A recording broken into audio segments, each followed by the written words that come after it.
Hello friends, welcome to today's Samayal. இன்னைக்கு நம்ம today's சமையல்ல ரொம்ப சுலபமா ரொம்ப சுவையா மூணே பொருளை வச்சு வேர்க்கடலை பிஸ்கட் எப்படி செய்யலாம்னு தான் பார்க்க போறோம். இது சாப்பிடுறதுக்கு நல்ல சுவையா இருக்கும். இதை இப்ப நம்ம எப்படி செய்யறதுன்னு பார்க்க ஆரம்பிச்சிடலாம். நான் இன்னைக்கு 150 கிராம் வேர்க்கடலை எடுத்திருக்கேன். வேர்க்கடலையை வறுத்துட்டு தோல் நீக்கிட்டு எடுத்திருக்கேன். வேர்க்கடலை கருகிடக்கூடாது, கொஞ்சம் சிவந்தார் போல தான் இருக்கணும். இப்போ இதை ஈரம் இல்லாத மிக்ஸி ஜாரில் சேர்த்துக்கலாம். கொஞ்சமாக அந்த பிஸ்கட் மேலே கார்னிஷ்காக தூவுறதுக்காக கொஞ்சம் எடுத்து வச்சுக்கலாம். இப்போ இதை தண்ணிலாம் எதுவும் சேர்க்கக்கூடாது. மிக்சியில் ஒரு தடவை துருகி எடுத்துக்கங்க. இப்போ பாருங்கள், நல்லா துருகி எடுத்திருக்கேன். இப்போ மறுபடியும் தண்ணிலாம் எதுவும் சேர்க்காம மறுபடியும் மிக்சியில் நீங்கள் போட்டு எடுத்தீங்க அப்படின்னா உங்களுக்கு நல்ல க்ரீமியாக கிடைக்கும்.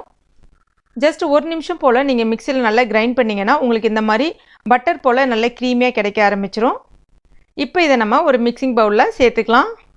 இப்போ இது கூட 2 டேபிள் ஸ்பூன் போல் மைதா மாவு சேர்க்குறேன். உங்களுக்கு மைதா மாவு சேர்க்க விருப்பம் இல்லைன்னா நீங்கள் கோதுமை மாவு கூட சேர்த்துக்கலாம். அதுவும் சுவை நல்லா தான் இருக்கும்.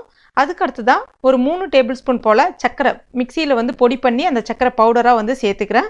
வேணும்னா நீங்கள் இதில் ஏலக்காய் பொடியும் சேர்த்துக்கலாம். நான் இன்றைக்கி சேர்க்கல. இப்போ இது எல்லாத்தையும் நல்லா கையை வச்சு ஒரு தடவை நல்லா அழுத்தி பிசைஞ்சு எடுத்துக்கங்க. உங்களுக்கு சப்பாத்தி மாவு பாத்திரத்துக்கு வரணும். இப்போ இந்த மாதிரி கொஞ்சம் பொடியாக இருக்கிற மாதிரி இருந்துச்சுன்னா தேவைப்பட்டால் 1 டீஸ்பூன் போல் நீங்கள் நெய் சேர்த்துக்கலாம். அது நல்ல மணமாகவும் இருக்கும், பிஸ்கெட் ரொம்ப சாஃப்டாகவும் இருக்கும். இப்போ இது நல்லா ஒரு தடவை அழுத்தி பிசைஞ்சிட்டிங்கன்னா உங்களுக்கு இந்த மாதிரி சப்பாத்தி மாவு பதத்துக்கு இருக்கும். அடுத்ததாக ஒரு கடாய் ஒன்று எடுத்துக்கலாம். நான்ஸ்டிக் கடாய் தான் பயன்படுத்துகிறேன். உங்கள்கிட்ட நான்ஸ்டிக் கடாய் இல்லை அப்படின்னா கொஞ்சம் அடிகனமான பாத்திரம் ஏதாவது இருந்தால் எடுத்துக்கங்க. இப்போ இதில் இந்த மாதிரி ஒரு சின்ன ஸ்டாண்ட் ஒன்று வச்சிடலாம். இப்போ இதை மூடிடலாம். இப்போ மூடியில் சின்னதாக ஒரு ஹோல் இருக்குது. அதனால் ஒரு உட்டன் பட்ஸை சின்னதாக உடச்சிட்டு அதை நான் இதில் மூடிடுறேன். ஆக்சுவலாக பார்த்தீங்கன்னா உங்களுக்கு சைடில் எங்கேயுமே ஒரு சின்ன ஏர் கூட போகாத அளவுக்கு டைட்டாக இருக்கணும் மூடியது. அப்போ தான் பிஸ்கெட் நல்லா சீக்கிரம் வெந்து வரும். இப்போ இதை மீடியம் ஃப்ளேமில் வச்சிடலாம். ஒரு 10 நிமிஷம் போல் அப்படியே இருக்கட்டும். அதுக்குள்ளே நம்ம பிஸ்கெட்டை ரெடி பண்ணிடலாம்.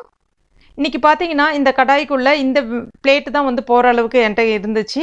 உங்களுக்கு எந்த பிளேட் கன்வீனியண்ட்டாக இருக்கோ நீங்கள் அதை பயன்படுத்திக்கலாம். இப்போ இதில் கொஞ்சமாக நெய்யோ இல்லைனா பட்டரோ தடவிக்கலாம். இப்போ இந்த மாவை ஒரு மீடியம் சைஸ் பாலாக உருட்டிக்குங்க. மேலே எதுவும் வெடிப்புலாம் இல்லாத அளவுக்கு உருட்டிட்டு நம்ம கையை வச்சு ஒரு தடவை அழுத்தி ஒரு தடவை ப்ரெஸ் பண்ணிக்கங்க. ப்ரெஸ் பண்ணிவிட்டு மறுபடியும் ஓரங்களில் அந்த வெடிப்புலாம் இல்லாத மாதிரி பார்த்துக்குங்க. அதுக்கடுத்தது இதை நீங்கள் அப்படியே கூட வைக்கலாம். இந்த மாதிரி எல்லார் வீட்லையுமே இருக்கும். இதில் ஒரே ஒரு தடவை அழுத்தி ப்ரெஸ் பண்ணிவிட்டு மறுபடியும் எடுத்துகிட்டு ஓரங்களில் இருக்கக்கூடிய அந்த வெடிப்பை மட்டும் தட்டி விட்டுக்குங்க. இப்போ இதை நம்ம அந்த பிளேட்டில் வச்சிடலாம். ஒன்று ஒட்டாத அளவுக்கு கொஞ்சம் எட்டை தள்ளின மாதிரி வச்சுருங்க. இப்போ நான் எல்லா பிஸ்கெட்டுமே அந்த மாதிரி ரெடி பண்ணிட்டேன்.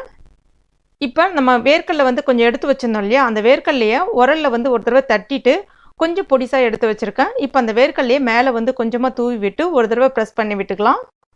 அவ்வளோதான். இப்போ இது ரெடி ஆகிடுச்சு. இது நம்ம அந்த கடாயில் வச்சிடலாம். வச்சுட்டு மூடிடுங்க.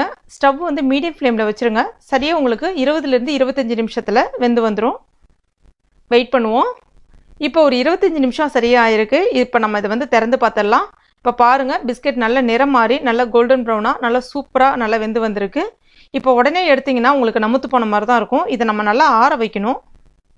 இப்போ இது நல்லா ஆறிடுச்சு. இதை நம்ம வேறு ஒரு பிளேட்டுக்கு மாற்றிடலாம். இப்போ பாருங்கள், நம்முடைய சுவையான வேர்க்கடலை பிஸ்கெட் ரொம்ப குயிக்காக ரொம்ப சுலபமாக ரெடி ஆகிடுச்சு. ஃப்ரெண்ட்ஸ், இது ரொம்பவே டேஸ்டியாக இருக்கும். கண்டிப்பாக உங்கள் வீட்டில் நீங்கள் ட்ரை பண்ணி பாருங்கள். உங்கள் குழந்தைங்களுக்கும் ரொம்ப ரொம்ப பிடிக்கும். ட்ரை பண்ணி பார்த்துட்டு மறக்காமல் எனக்கு கமெண்ட் பண்ணுங்கள். இந்த வீடியோ பிடிச்சிருந்துச்சுன்னா லைக் பண்ணுங்கள், ஷேர் பண்ணுங்கள். மேலும் இது போன்ற டேஸ்ட் ரெசிபிகளுக்கு நம்ம டுடே சமையல் இது வரைக்கும் நீங்கள் சப்ஸ்கிரைப் பண்ணலன்னா உடனே சப்ஸ்கிரைப் பண்ணிங்க. தேங்க்யூ.